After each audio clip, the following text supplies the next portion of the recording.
Bien, bonjour à vous toutes et vous tous. On va faire un petit tour de jardin, car la dernière fois, on avait fait un tour de ce potager. Et bien, depuis, ça a évolué. Il y a eu du changement. Depuis, les pommes de terre ont été malades. Enfin, voilà, ça a bougé, quoi. Dans un potager, c'est quelque chose qui est complètement vivant et qui évolue au fil du temps. Donc ici, là, il y avait un élément, ben, un de ces trois éléments, parce que maintenant j'en ai racheté deux autres. Ça, c'était un élément de tunnel plastifié, rigide, que l'ami Jean-Pierre m'avait offert pour mon anniversaire. Et lorsqu'il me l'a offert, donc j'avais que celui-là, et je l'avais mis là. Et j'avais mis des petits plants de salade.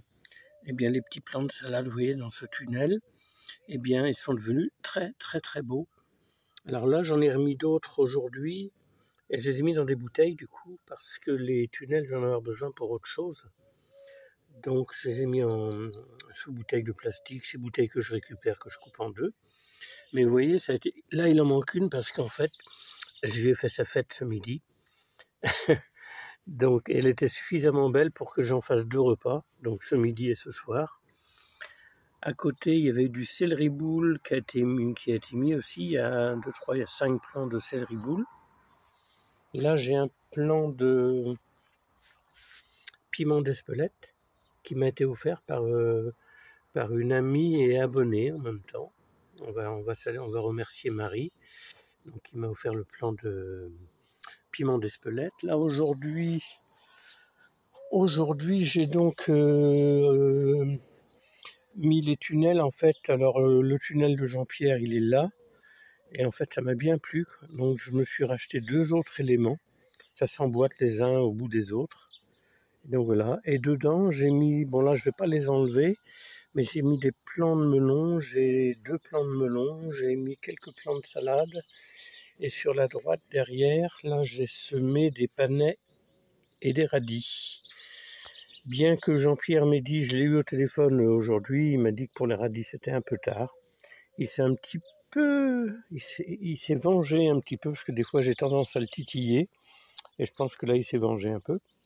Alors, une petite idée que j'ai eue cette année, j'avais pas fait ça l'année dernière. Donc, j'ai mes plants de tomates. Et entre chaque plant de tomate, j'ai un voire deux pieds de cosmos. Vous voyez là, un plant de tomate, deux pieds de cosmos. Et du coup, ça va être sympa d'avoir les tomates et les cosmos à côté. Donc voilà, ici. Alors ici, il y a des plants de courgettes, il y a un plant de butternut. Là, il y a à nouveau des poivrons. Là, j'ai fait comment on appelle ça? Ah voilà que j'ai oublié, ça y est. Bon, tant pis. Oh là là, c'est horrible. Donc, j'ai fait ça cet après-midi, le tipi. Voilà, ça y est, ça me revient. Donc, j'ai fait un tipi, et dans ce tipi, j'ai 3 pieds de concombre. Et en fait, le but du jeu, c'est que les concombres vont se prendre dans les fils. Au fur et à mesure, ils vont monter, ils vont monter, ils vont monter, ils vont monter. Et après, vous avez les concombres qui sont suspendus dans le vide. Et en général, ça donne un très très bon rendement. Donc le tipi, c'est pas compliqué, hein, c'est des bouts de branches que j'ai récupérés chez un voisin. J'ai mis de la ficelle bleue que je récupère chez l'agriculteur d'à côté. Vous savez, ils ont des ficelles pour comment on appelle ça? Les balles de bottes de paille, tout ça, de foin. Et donc, je vais chez le fermier récupérer ça. Donc là, on a encore tout du long, vous voyez, on a les tomates et les comment dire, et les cosmos. Donc ça devrait être vraiment sympa, ça. Alors les tomates commencent à être en fleurs. Bon, moi j'ai un peu de retard, je sais. Les tomates commencent à être en fleurs. Et là encore. Et on a notre fameuse...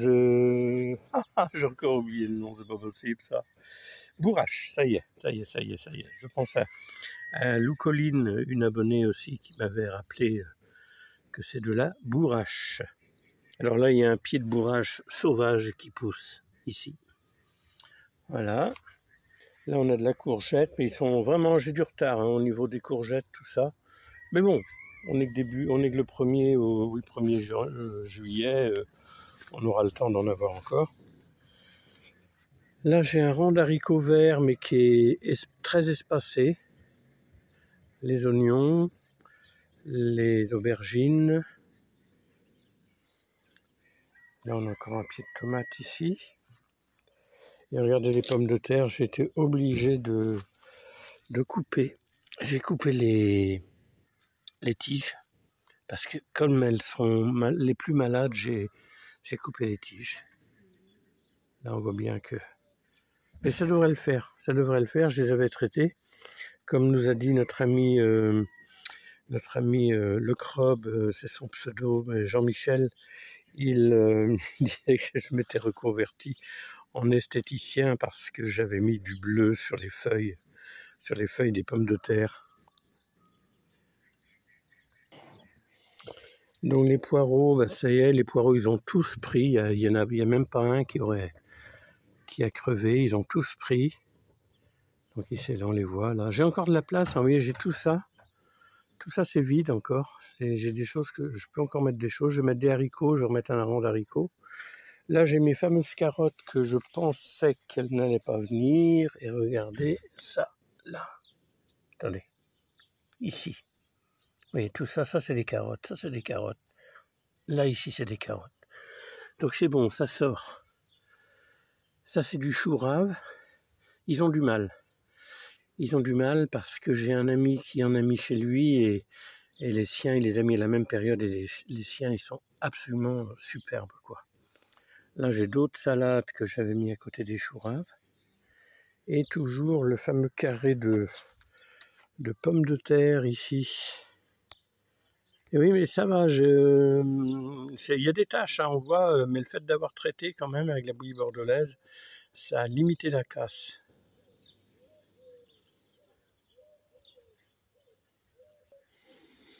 Là, en bout de potager, il y a un chèvrefeuille, mais il est parfumé, vous ne pouvez pas savoir, il est superbe. Il est juste devant la véranda de la maison, et il est magnifique. Et quand on passe à côté, surtout le matin, c'est vraiment très très très parfumé. Là, à côté des cassis, enfin des fruitiers rouges, j'ai un beau glaïeul, il est vraiment superbe, superbe. Il y en a d'autres qui vont venir, on voit les feuilles derrière, mais lui, c'est le premier, quoi. Mais il est tellement beau que je ne veux pas le couper, parce que c'est vrai que les glaïeuls, ça fait des beaux... Pour faire des bouquets, c'est superbe, mettre dans la maison. Mais non, j'ai envie de le laisser dehors, parce que vraiment, les couleurs sont magnifiques. Et là, ça y est, les choux sont enfin utilisables. On les voit bien, là, vous voyez. Ils sont bien paumés. Oh là là, ah bah oui, mais même, il faut que je fasse attention, ils sont en train de pourrir, là. Donc, dès ce soir, je m'en occupe.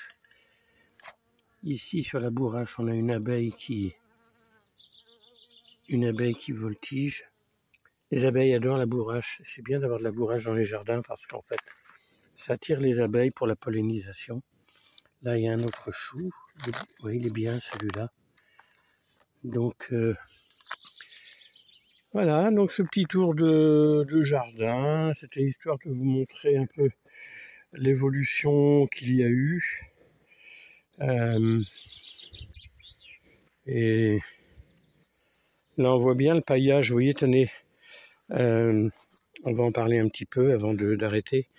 Vous voyez, donc, lorsque j'ai planté les pommes de terre, le jour où je les ai plantées, j'ai buté tout de suite et j'ai paillé tout de suite. Donc maintenant, ça va faire à peu près 3 mois que j'ai mis les pommes de terre. Regardez, parce que là, comme j'ai coupé des branches, des tiges, les tiges qui étaient malades, vous voyez, comme ça c'est malade, ça. Eh bien, j'avais mis de la paille, regardez, il n'y a quasiment pas de mauvaises herbes, quoi. En fait, la paille a bloqué un peu la pousse des mauvaises herbes. Et ça, c'est quand même appréciable. Les pommes de terre, ici, tenez, on les voit, là. Mais, c'est une petite. Après, bon, si je vais un peu plus profond, vous voyez, en allant un peu plus profond, on en trouve d'autres. C'est une variété, alors, je me rappelle plus de son nom. Alors comme elle est rouge et elle est longue, je l'appelle la rouge longue. Voilà. Et là, je sais pas si on en verrait d'autres, une autre variété. Puis oui, voilà, celles-là, elles sont... Ah, ça, c'est la... Elles sont petites encore, hein, mais celles du four en dessous doivent être plus grosses. Attendez, là, on les voit, là. Et ça, c'est ce que j'appelle la jaune d'Irlande. Parce qu'en fait, c'est une pomme de terre que j'ai ramenée d'Irlande, qui fait de la très grosse pomme de terre et qui est très très bonne en purée. Donc voilà, je l'appelle la jaune d'Irlande comme je connais pas son nom, son vrai nom. Donc voilà, petite vue du potager qui avance doucement cette année. C'est moins rapide que les autres années, mais quand même, ça va le faire, ça va le faire. Allez, je vous souhaite à toutes et tous une bonne soirée et puis on se retrouvera bientôt pour une nouvelle vidéo. Allez, bye bye.